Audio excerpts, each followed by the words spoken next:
Of you have a headache, there is a tablet. You have a stomach ache, there is a tablet. You have modern surgery, you have anesthesia, but it doesn't go into the root cause. It probably doesn't address why this is happening to you, and that's where our ancient sciences do help us. So one of it is mantra japa, and again, as Patanjali says, yoga chitta vritti nirodha. Yoga is asana is one part of it, but most important is chitta vritti nirodha. That is controlling our senses, controlling our desires. So what we'll do is we'll have 1 minute of each, and then we'll All get right. into the topic this in was detail. The first technique. The second technique, the very interesting one for the next time. Sure. Thanks. Thank you. Outstanding. Roosevelt Williams III, I'll be sharing about the two types of knowledge, especially when it comes from the body, top knowledge, and also bot knowledge. And I will also be sharing some ways we can use positive affirmations to affect positive energy within.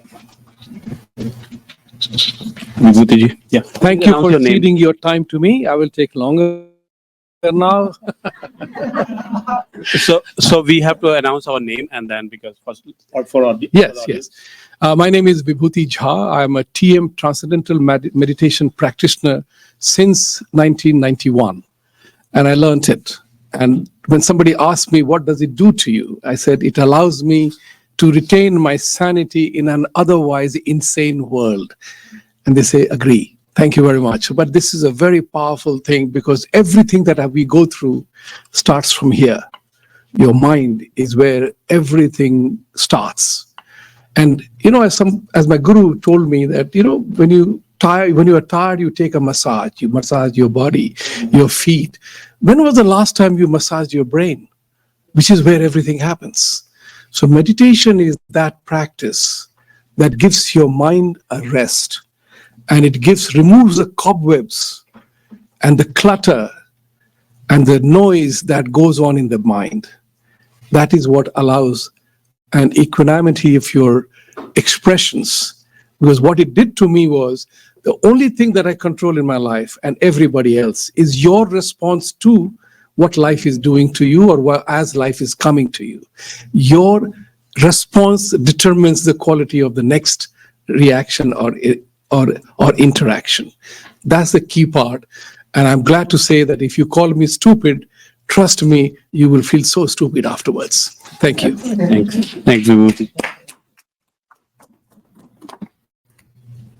My name is Ron Blackburn, and I don't have any background whatsoever in health, but I would like to talk about the research I've done, and I've had the luxury of working with Dr. Joe Dispenza on meditation, if anybody's ever heard of what he's doing. So I can jump into that, and it's very exciting, the work with that versus the allopathic, but anyways, we'll go in deeper. Thank you. Thanks. Good afternoon again, everybody. Richard Gordon, CEO of Dojo. Like I stated before, I've been in the martial arts world for 30 years. And when I started, if a lot of you know the reference from Karate Kid, there's Cobra Kai and then there's Miyagi-san. So I was the Miyagi-san. So when I started, I thought that had to be more than physical. And I grew up in Brooklyn, so I was very physical and I enjoyed fighting. But that's very surface level. So looking at the question and the essence of the yoga, full body and mind, I incorporated that into the martial arts because that is exactly what it means. So I incorporated the full body, mind, and spiritual development into the arts to be a complete person and then live your life accordingly. Aditya? So You can just pass again. So there were two mics here. So three of us will use this and three. Okay, perfect. So I'm a initiated person in a tradition, and believe me, when somebody first asked me to control mind, I said, "Are you crazy? Nobody can control mind," because in Bhagavad Gita it says that Arjun says, "I can control the wind, but I cannot control my mind," and that struck to me. That everyone is trying to control mind here. Everyone is trying to control somebody else's mind, not their own. So my next question was to people: where is the mind and where is the intelligence? Because if you go by medical science, and there are doctors here, and you ask there was supposed to be a neuroscientist here today, but he may come in the evening. He's en route. Yes, he's en route. So if you ask a neuroscientist when they do the brain surgery and they take out the brain, they always say brain is a dead matter. Brain is not thinking, it's just gray matter, literally a gray matter. Looks gray and is dead. So the whole yogic science of mind becomes the type of the you cannot control the mind, because the mind, nobody knows where it exists. So if you ask somebody, where does your mind exist, they say here. Most of the time they'll say here. And actually the mind is completely differently described in the Vedas and other ancient literatures, and that's where the meditation techniques are based on. I'll stop here to give it back to you. So thanks everyone. This was the opening bite. So now we'll get into the more specific. So one of the question which, not question, but most of the time we hear is the younger generation, especially with the stress they are going through. And this is a university environment where I would like all the panelists to speak on that. What's the challenges facing our young people, and how they should be able to face and become a able citizen, because a person with weak mind will not be contributing to the society and himself and his family. So what are the things that we should be doing, or which should help them from the mind and yoga concept? So I'll start with you. I'll go first again, Richard Gordon. I think, unfortunately, it's not only the young, it's throughout society, and it comes back to culture. It's not only one culture. We become sedentary, right? Throughout history, we've been active. We were farmers. We were, cattle growers. We become so sedentary. So the body has become stagnant, and with that comes the mind. So that's affecting our youth, because they're the second, third generation of that, because our grandparents were laborers. They did work. And so there's nothing wrong with working at computers or doing what we do, but we've gotten away from the full foundation of giving the young folks outlets, how to use their body, how to be physical. As we said, through the practice of yoga and other things as well, you will grow the mind, you will develop the mind, you will relieve stress. But we've gotten so far away from that. Again, nothing wrong with computers. My son's a computer programmer. He programs games. But he's got an active lifestyle, because I taught him, grew him up in the martial arts. He has a yoga practice. He does Tai Chi. He does all of the gamuts of how we as a people can be healthy in body and mind. So it's not just the young, unfortunately. That's like the residual of us as parents and grandparents. Well said. I don't think it's just the youth of today either. I think in general, what I find probably more so with the youth is that they think they can't do something. If we want something right now, we call Amazon and it's here by the end of the day. We want everything right now, instant fulfillment. And meditation is more than that, as we know. And so many people I talk to, they say, I can't meditate. I can't. And I'm telling them, that is meditating. As soon as you realize that you're drifting off from meditating and you go back, that's the act of meditating. And that there's no such thing as a bad meditation. For me personally, I've been meditating only about 6 or 7 years now. And it's incredible. It's life-changing, because everything that we see outside, we know happens from the inside out. And the youth don't know that. And we just have to let them know that, hey, you're doing a great job. Meditate, even though you think you're not meditating. And every time you remember, that's a victory. I have been doing in meditation 20 minutes in the morning and evening for the last 40 years. And I can tell you it makes a huge impact. Aditya was telling that, mind is something that you can't, you can definitely give your mind a rest, which is what is important. Yes, you have never seen it. But the rest part is very important. And as Jason Bourne says in the book, rest is a weapon, use it. So you have to learn to use this technique, how to take rest. About the youth is concerned, I think I feel young, even at my beautiful 70 years of age. Nothing wrong with that. But as we age, we have to make adjustments in life. That's key. Roger Federer, Rafa Nadal, they had to adjust their games as they went aging. So it is relevant for everybody. Important part is how it enables you attain or achieve your potential to a much greater extent. That's very key, because it all begins here. adjustment is key. You learn to adjust faster than anybody else. And, it allows you to be truthful because I have become fearless without being irritating. Thank you. What I'm observing in the 21st century, a lot of the youth are misunderstanding meditation for medicine. People move at the speed of their understanding. I'll say that again. People move at the speed of their understanding. So a lot of individuals don't have purpose. So they don't even know why they should meditate because they don't know themselves. They don't even, when you meditate, you could learn how many holes you have in your body. Ask yourself, how many holes do you have in your body? So we have to be demonstrators of meditating to be able to give our youth at least 100-year plan. So when you have 100-year plan, you're able to have a definite chief aim, a definite chief goal. And if we teach our youth, because in order to be a positive, productive citizen in society, man or woman, you have to see a positive person in society. And that's a part of that understanding. So if we share with our youth to have a definite chief aim, which is 100-year plan, even if the youth deviate from that plan, they'll be able to see because their patterns and their systems will be off. And that's what they should be thinking about. There's a difference between light and sound.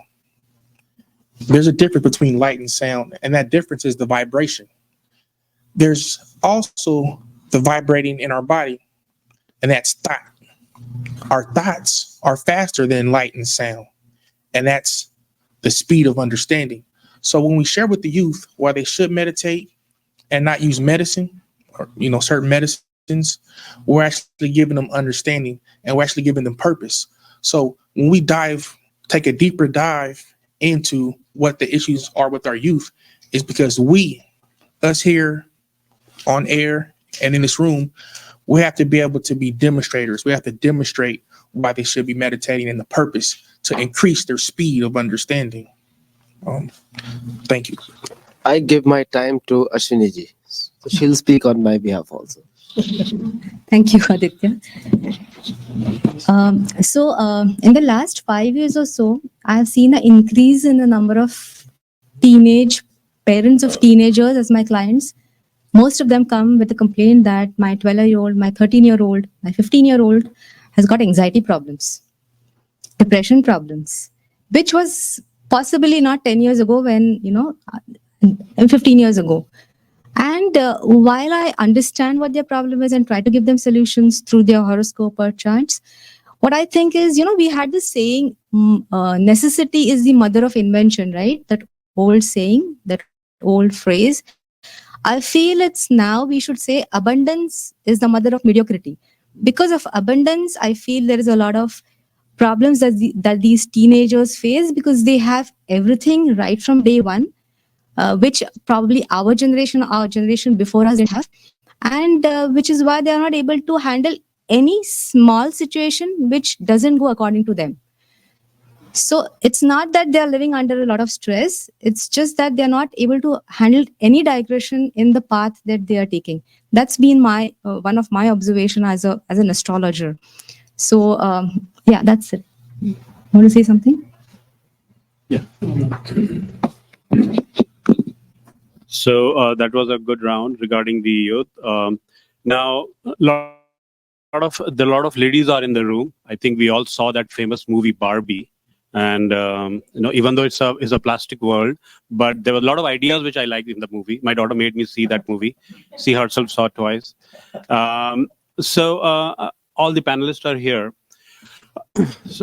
Female body is very complex. They give birth to all of us, and then they are also in the modern society they are also working women, so they have multiple challenges, right?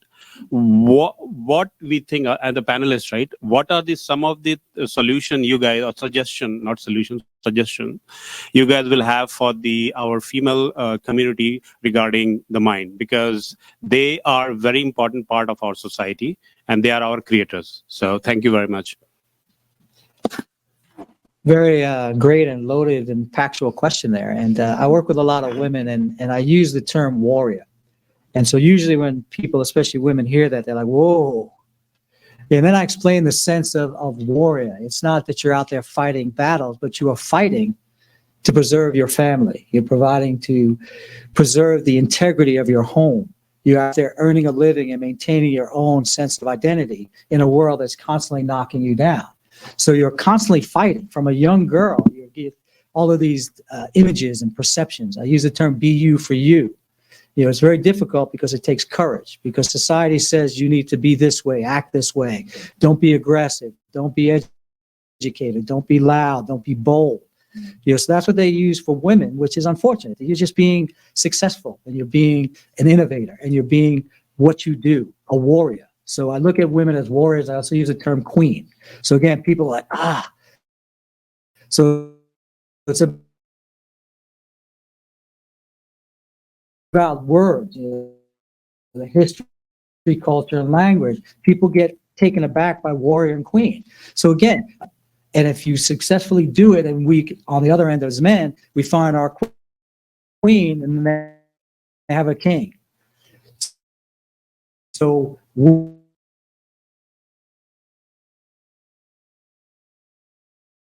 women in history have been very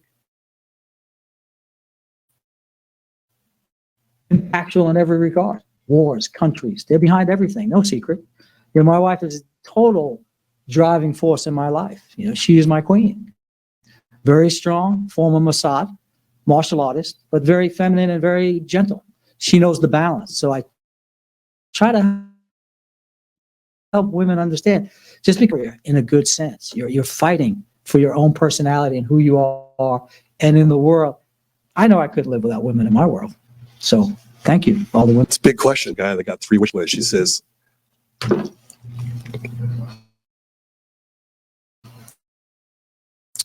I'd like to know everything there is to know about women, and it goes on in their minds and how it works. And he said, let's go back to wish one. So I don't know how to live in, because they have to be everything. Can do a lot to her. But my girlfriend, who's amazing, she's half Mexican, and she has just about enough passion and spice, because it goes both ways, you know. And it's enjoyable, though. And what brought us together is the minds, in particular yoga and meditation. We attended retreats together. And what really brought it together was all of our books on the shelves about consciousness, quantum physics, everything tying together. We're both yearning for that knowledge. And every day we read actually the Gita together, and back and forth. And it's so neat versus listening to an audiobook, because you stop and you go, wait a minute, what was that? And you get to talk to somebody about it who's on the same page as you. And I think that's the connection. I don't have any answers other than that, but I just think balance is key. Actually, I think love is key for everything, every situation. I'll leave it on that. The toughest question is the easiest question at times. You know, my wife is not here, and she's here for a purpose, and that is, I've heard enough of you. I don't need more. So, ladies and gentlemen, I tell you something very simple. Both men and women are unique creatures, and we all have our preordained roles. I beseech women, never seek equality with men. That's the biggest failure women commit, to seek equality. No, men can't do what you do. Men can't even imagine or dream about giving a birth. It scares the hell out of me. How do you do it? So don't seek equality with men, because you are better than them. When you seek equality with men, it brings you down. Men are men. Any woman can make a fool of any man. And man loves to be befooled by any woman. It's very simple. Accept those realities. You know, until we accept certain realities, life doesn't become good. And I have accepted my reality. I'll never beat my wife when she starts fighting with me. So I agree. So life can be very simple. And I honestly believe it. We have been married for 40 years. have agreed every time she's wrong, but I never told her that. But in essence, let's respect. I used the word respect in my first session. Let's respect each other's individuality, and that's all that matters. Rest of it falls in place. Thank you. Well said. We all heard it before. Amen. But let's not forget about a woman. We've also heard of the phrase, fellowshipping. And it's not two fellows in a ship. We have to include women. I was born by a woman. We all were born by a woman. We're here because of Mother Nature. Women have you can always judge a society by their women. No matter where you go on the planet, you can look at their women and judge a society. So women are a critical success factor to the health and the happiness on the planet. When I won Mr. San Diego, this is a short story. I'm a pageant winner in my former life, so I'm on stage and I have a question that they ask me. If your wife makes more money than you in the household, does she wear the pants? And it's an audience of about 500 individuals, and I'm on stage. I'm about 21 at this time, and the answer was no. She wouldn't wear the pants because we'll be two people in love together going in the same direction. We have to make space for our women, and we have to listen and learn from our women.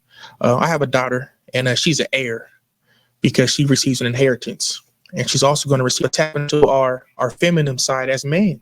We have to be masculine, and we also have to listen to our feminine side as well, because that's that yin and that yang. So to answer your question, women do play a big part, just not in our lives, but to the world and to society as a whole. And when we demonstrate that, that's really that masculine approach, and that's really that manifest destiny approach as well. Thank you.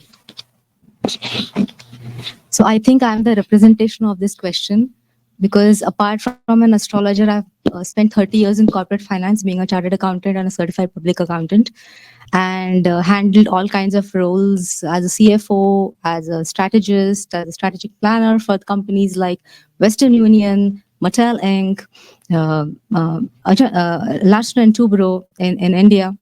And yes,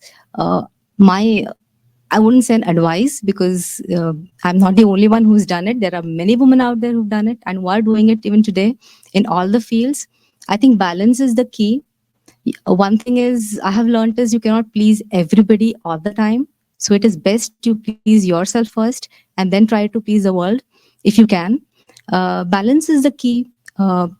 Taking care of your physical and mental health is equally important. Your whatever exercise form, like martial art or whatever you want to practice, is also important. Your meditation, your mantra japa is important. Something that I adopted for a few years now is fasting. I do all kinds of fasting. Like the last 1 year, I've been doing a water fast every week. That is for 36 hours every week. I only have water. Once in a week. So for example, Tuesday evening, we have our dinner. My husband also joins me in that, because it is Purush and Prakriti, right? Both have to be a participant to that. So every Tuesday evening, we have dinner, and we have nothing until Thursday morning. That is, we just have water. And it does wonderful things, not only in terms of mental health, but also physical health, where the body goes into detoxification, autophagy, and those kinds of modes where the good cells start correcting the bad cells. They start repairing the bad cells. So the body goes into a repair format. And not only the mental and physical health improves, your immunity improves, and you also get fast tracked into your spiritual progress. And that is, I'm saying by experience. So, nothing I would like to say. I knew about fasting many years ago, but I rather practice it and then talk about it, because, practice is the best teacher for you. Experience is the best teacher. So I would say balance is very important for all women out there. And please don't try to make everybody happy all the time, because that's not possible. Thank you. So, Aditya, before you answer that, if you can touch the ancient system that can help to bring this some of the solution. So Advertise. yeah, so everyone is like we know in this country we are inventing new religions nowadays, and some of those religions are interfering with the biological systems of humanity, which are created by the nature, and it is introducing a completely new and sometimes a not a very practical approach of solving the problem. Yeah, we are living in this age where homelessness has become the single biggest problem, not because of somebody forced into poverty or the systemic force, is also due to the excessive pressure that the society puts on individuals due to unhealthy, unbalanced lifestyles. And that's where the ancient knowledge systems come into play, where the both men and women are scientifically, biologically, in terms of organ functions, everything is the same. The DNA is the same, and they're equal in every single respect. And when we start, if you look at the old systems where a woman can be a fighter, can be a leader of the family, can be a provider of the family, in all the native cultures. In fact, the culture where I come from, in Solapur, Maharashtra, where woman is the head of the family and not the man. And I come from that kind of matriarchal society where the woman calls the shot in the family, and it was very difficult for British to dislodge that thing. When the British first came there, they were completely shocked that they had to deal with women now. They were so used to dealing with men, and they did not have any idea to deal with women. And they saw for the first time a woman leader coming to them with a sword and standing in front of them like a man. And then they were even more shocked. And this same thing happened to the Islamic invaders to India. When they first came to India, because in their culture it was said, if they are killed by a woman, they'll go to hell. So now they wouldn't want to fight with a woman, because if they get killed over there by any chance, because they're all armed, they'll all go to hell. So it's a very in the ancient cultures, especially where I come from, men and women were all equal. My books are filled with stories of women leading the battle. And when I see the Indian Air Force, the current Indian president is a woman, Draupadi Murmu, and she is from a native culture. She is not from a Mumbai city or speaking English or anything. She's from a native culture.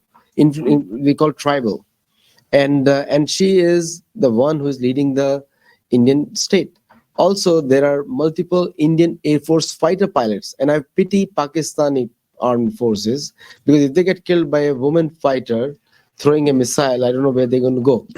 So the ancient cultures have throughout the history treated men and women as equal in a spiritual way.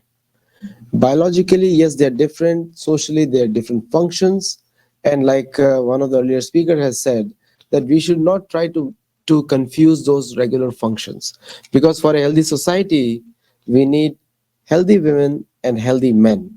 And that's where transcending the mind with a lot of impositions on the mind from media, social media, the education systems, which are very much to be blamed, because currently academic systems have not taken up upon themselves to speak freely, openly, without any political bias. So when all these things, society's social structures speak coherently, then I think we can tackle the biggest problem of society today, which is caused due to mental issues. Thank you. So, keeping time in.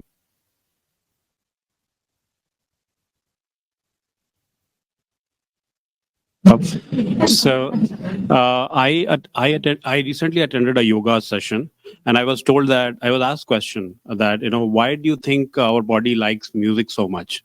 And doctors are here; they can probably validate. They say because our body is full of 90% fluid. So if any rhythm, any vibration which music creates, that's why we are aligned to music. We like music. And then I was also told that breathing, the breathing helps to take out around 70 to 60% of the toxic from your body. So that is what yoga is. That's all, right? Let's keep it simple. So having said that, now I'll go to the audience for the questions. And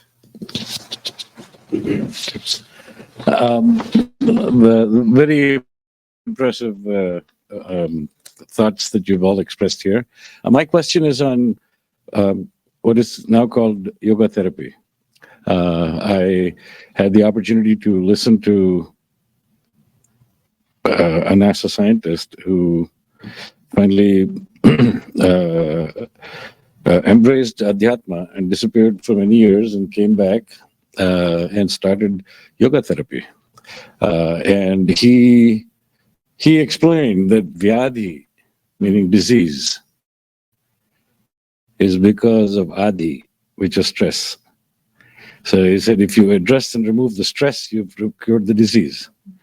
And in doing that, he has actually opened a very successful campus in the outskirts of Bangalore, where he takes cases that are declared beyond medical help by allopathic doctors, and he has cured them. And that includes quadriplegics.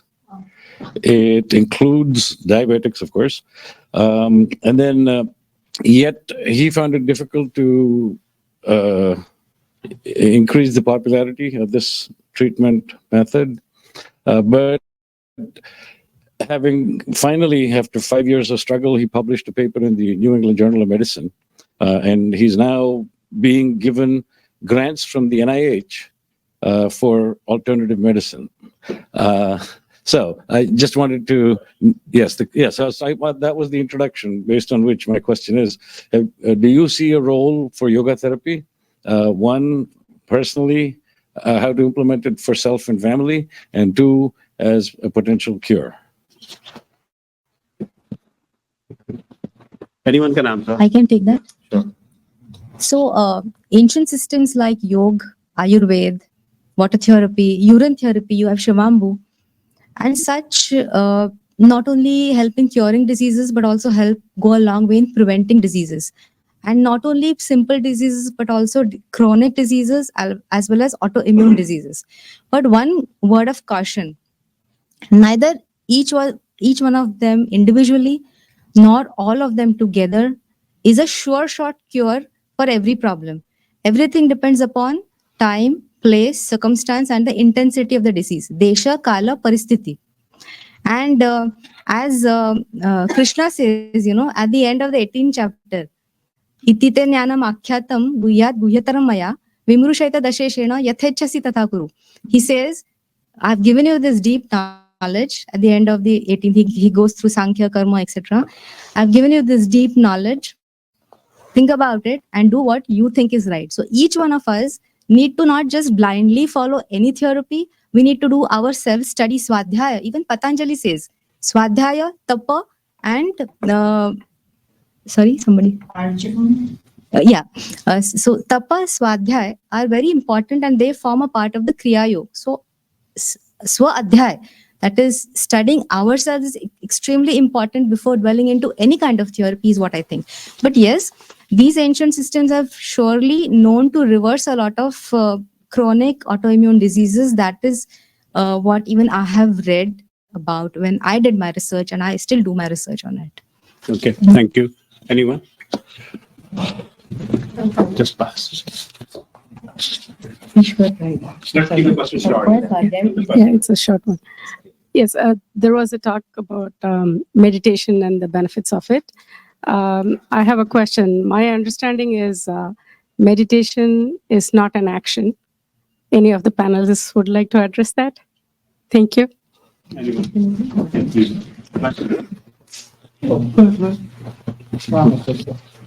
Meditation is not an action. Yes. It doesn't look like an action from the outside, but like a good game of chess, when you're both sitting in silence, there's so much noise going on in the two heads. And obviously that's what we're trying to get on. But I think there's a lot of action at first, just getting to that place. I've done the Dr. Joe Dispenza meditations quite a few times. And by the time you get to the fourth, fifth day, the meditations last 5 hours long. And you don't even know that much time goes by. Time and space doesn't exist. I thought it was like 40 minutes and it was 5 hours. But there was a lot going on in that silence. So, and there was a lot of action taken to get there, I think. So I think there's an action involved, my personal opinion. I just wanted to comment on your question earlier too, if I could, that one of the things I learned at that retreat was they were doing full blood work, brain work, multi-omic work everywhere during these tests to find out what's actually happening during the meditations. And one little nugget they did was if somebody practices gratitude for 10 minutes, 3 times a day, in 3 days, your cortisone levels, stress levels have dropped 50% and your immune level has gone up 50%. And that was proven by the Heart Math Institute with all the blood samples. So it was amazing.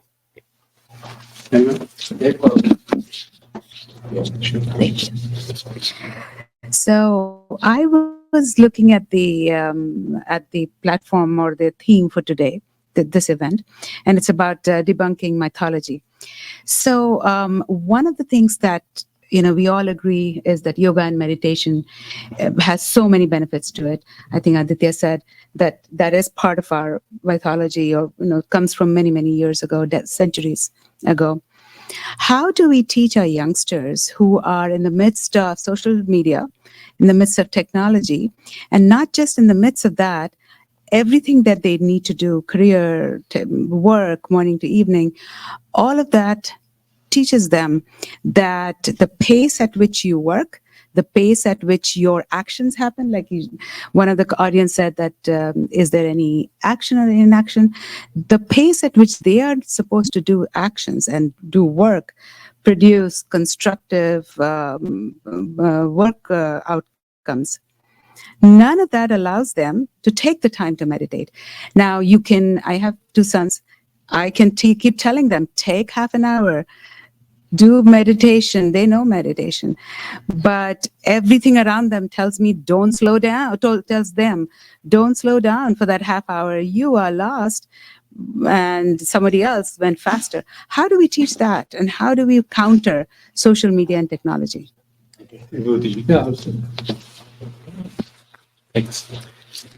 That's a fantastic dilemma that the youth has, and I encountered that growing up with my son as I did. But I'll share with you the experience that I had when I had joined Reserve Bank of India in India as an officer. You had the typical arrogant of the youth. Oh, the bank will not function if I go away. But I had a spiritual inclination. So that's why I went to the TM guru. So he said, you have to do it 20 minutes in the morning, 20 minutes in the evening. And I, the typical arrogant young man, I said, I don't have time. The teacher smiled, and with a very nice smile on his face, he says, young man, if you vanish from the face of this earth this very moment, do you think anything is going to change? That was a real punch on my nose to my ego, flat. I said, true.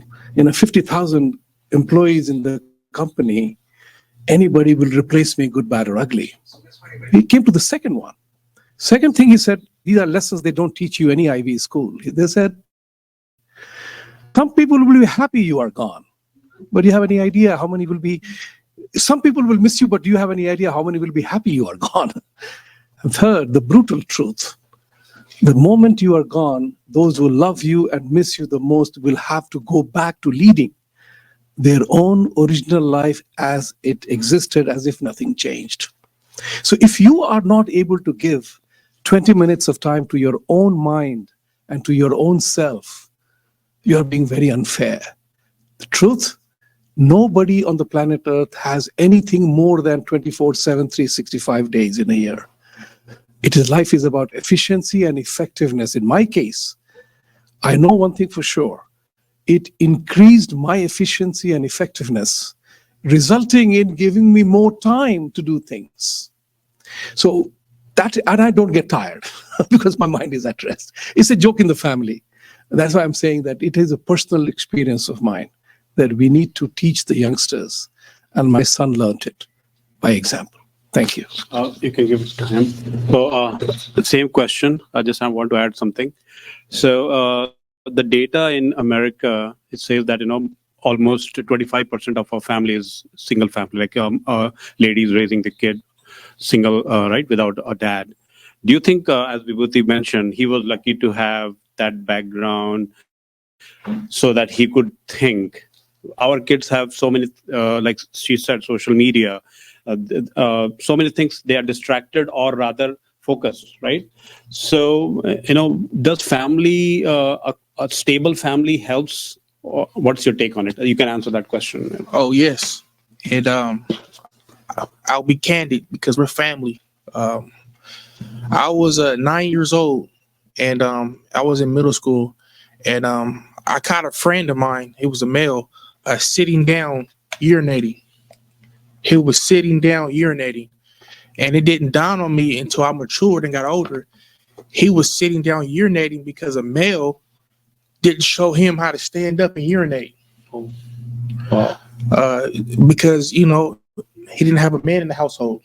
And as my capacity here in San Diego as being a servant leader, I personally knocked on 100 doors to do surveys.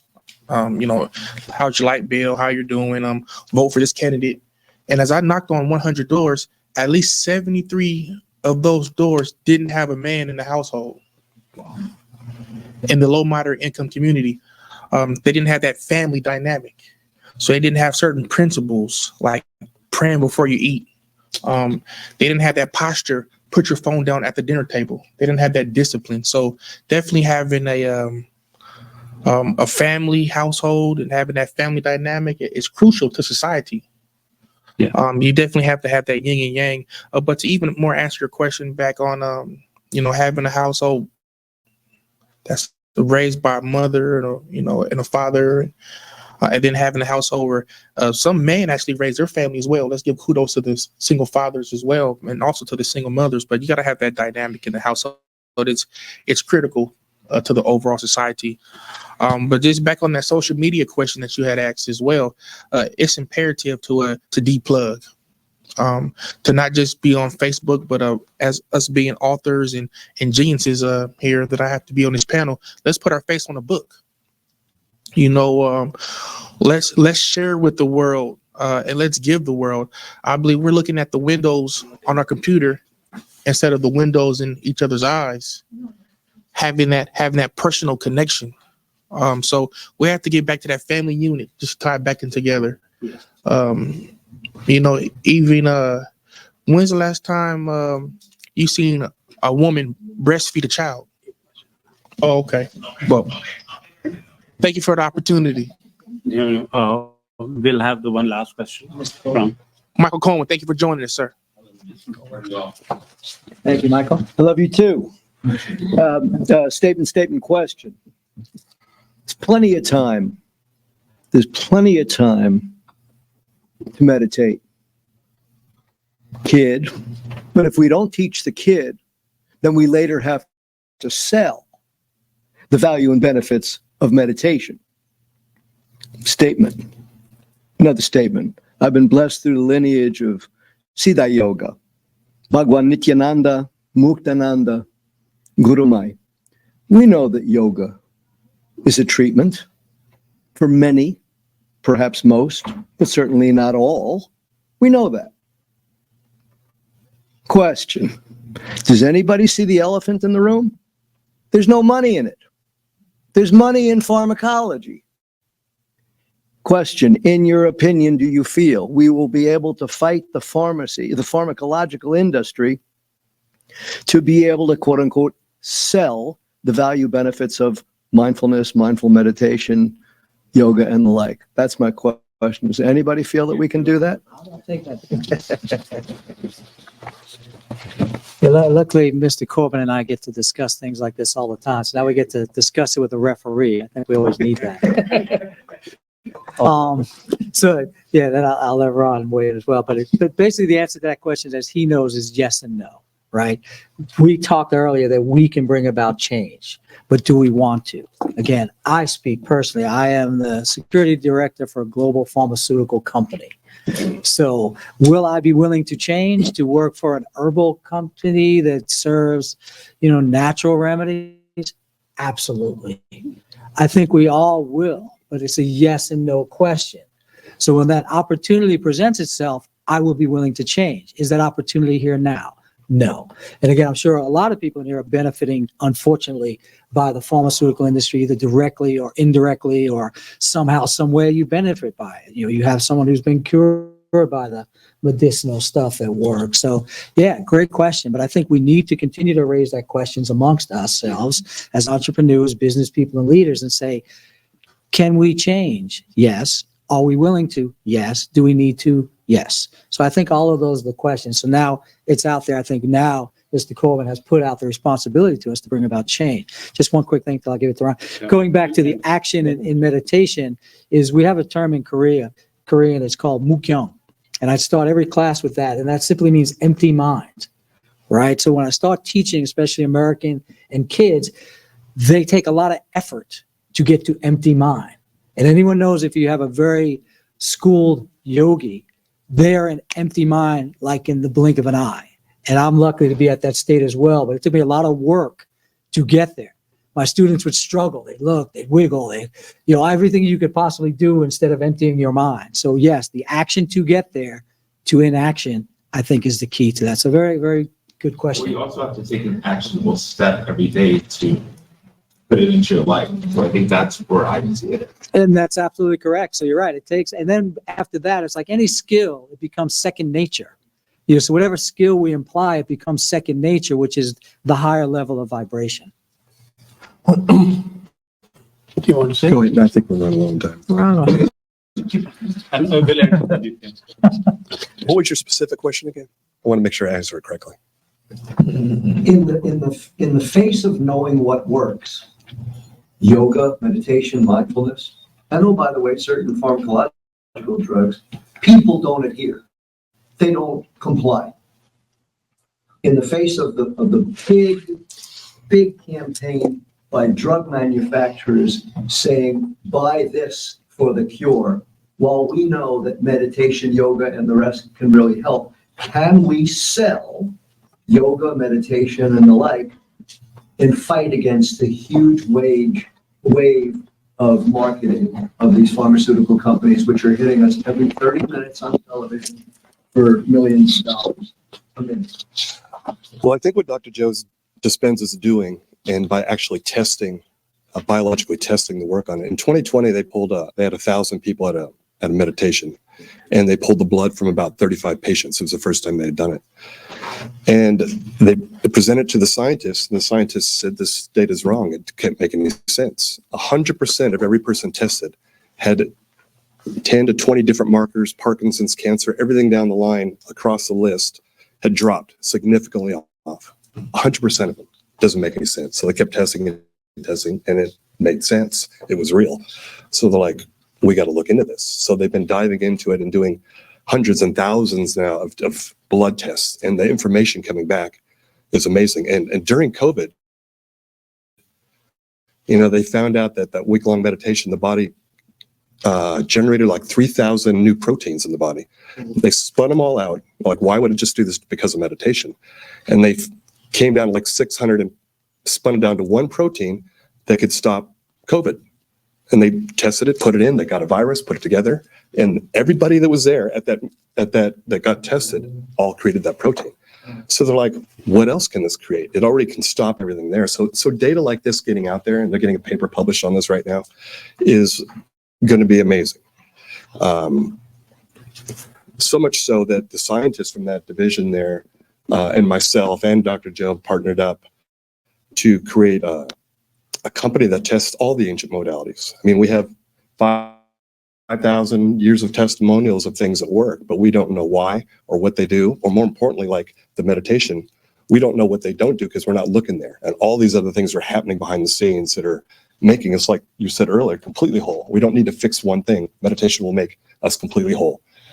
And by day 6 and 7 of the multiple retreats we went to, some weird things happened.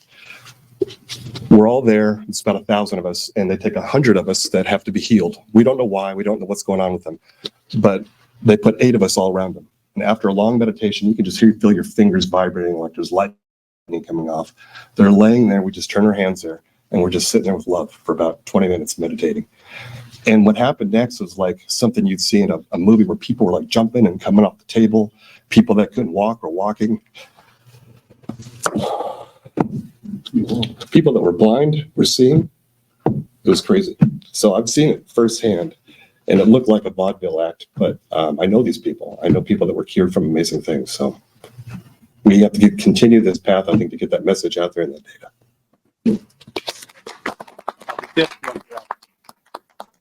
So the person who asked the question is a master of marketing.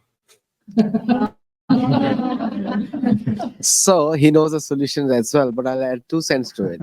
Is that the number one thing that we all need to do is that we need to practice what we teach in our own lives, because that's the best example that you can set up. And we cannot fight with a mind. So we have to learn, instead of trying to control our mind or others' mind through narratives, we should try to transcend the mind, because mind is material as much as intelligence. And so with that, I'll stop here. Get back to the moderator. Sure. I think this was a very good session. I think you guys would have liked it.